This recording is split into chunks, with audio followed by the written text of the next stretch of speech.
Hey guys, it is Cheng, your friend from China. I live in Suzhou, a major industrial and tech hub right on the East China coast, right next to Shanghai.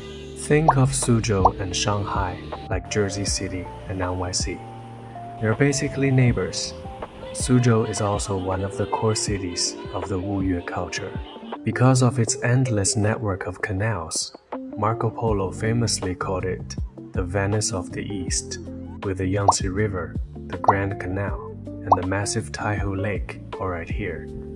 The city has a huge culture for anything water-related. My wife and I have a bunch of friends living in Hangzhou, which is another city nearby. A while back, we all promised each other that we'd wait for a perfect, sunny weekend to get together in Suzhou for some camping and paddleboarding. Paddleboarding is a super interesting sport. Years ago, when I was living in Chongqing, I used to see these daredevils out on the Jialing River, some even with their kids. Since I don't know how to swim, I honestly thought it looked a bit terrifying back then. But you know, we humans just naturally love being around water, and that kind of planted a seed in my mind to try it one day. So, this trip with my friends is actually my very first time getting on a paddleboard. Word on the street is that 90% of beginners go through the classic starter pack spinning in circles, shaking like crazy, and then splash right into the water. But my goal today, I'm gonna be in that other 10%. To keep things under control, I went with a beginner board that has a single center fin. It's not as agile as a multi-fin setup, but it's way better for helping newbies track in a straight line.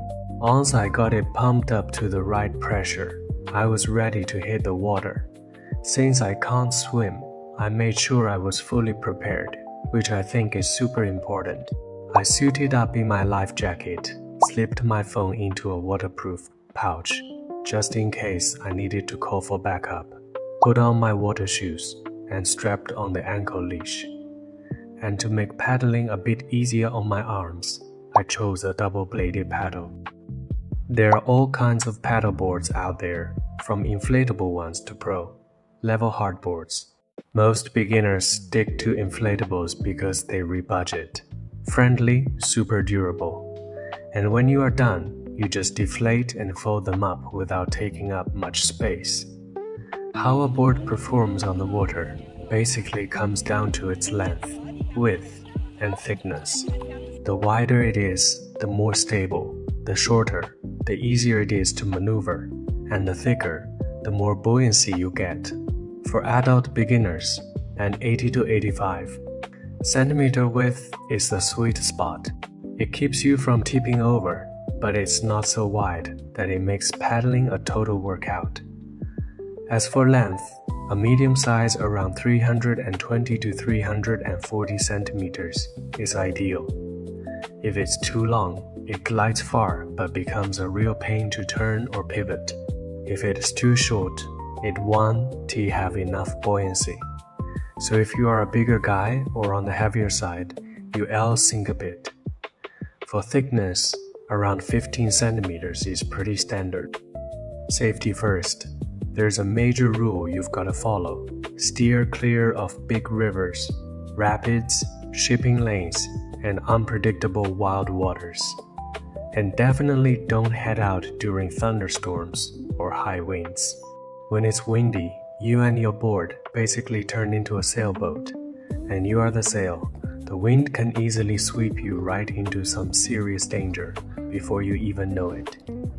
If you're just starting out, stick to calm lakes, shallow still water, or enclosed pools. Try to keep the depth somewhere between your thighs and your waist.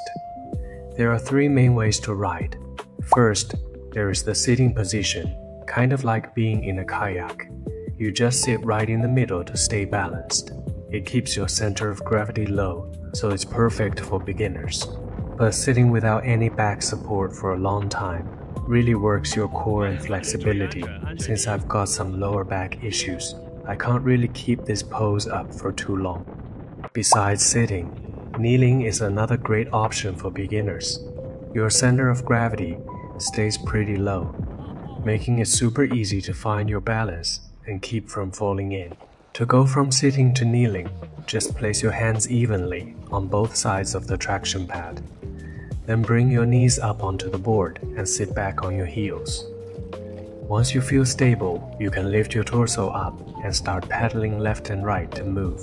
The downside to this pose is that kneeling for too long can really hurt your knees.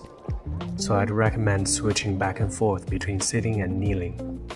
Now, if you've mastered the art of balancing by this point, you can slowly give standing a shot. This is the ultimate goal of paddleboarding. To stand up from a kneeling position, keep yourself steady, then plant one foot flat on the center line right in front of your knee. Bring your other foot up to match it, keeping them parallel and about shoulder width apart. Make sure to keep your knees slightly bent the entire time. Don't lock your legs. Also, keep your eyes looking straight ahead. Whatever you do, do not look down at your feet. Once you're up, give your body a little wobble to get a feel for how the board moves. Pretty soon, you'll start feeling like you and the board are one. But heads up, since standing gives you a high center of gravity and catches more wind, it is also the easiest way to lose control and go splash. So, definitely make sure you're in a safe spot before trying it out. Paddling is actually pretty straightforward, going straight, turning, pivoting, or braking. The basics are all super easy to pick up. To go straight, don't just paddle on one side, you need to switch back and forth. Usually, I'll do 3 or 4 strokes on the left, then 3 or 4 on the right. If you want to speed up, give it some muscle and use your core, not just your arms. For turning, if you want to go left, just paddle more on the right, and vice versa. If you need to do a full U-turn, just keep doing short forward strokes on one side, and you'll pivot right in place. Braking is even easier. Just paddle in the opposite direction of where you're moving, or even just dip your blade in the water and hold it there to slow down.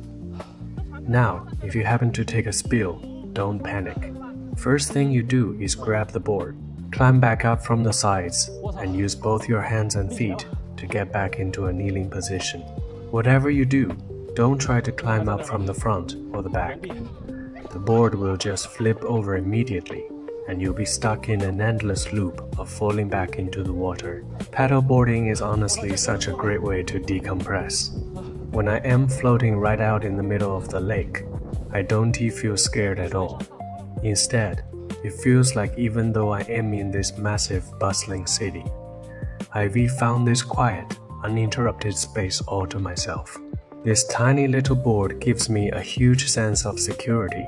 Today, my friends and I paddled for about 5 kilometers. Since it was a bit windy, we ran straight into a headwind on the way back. I had to give it everything I had paddling like crazy on both sides for over half an hour just to make it back to shore.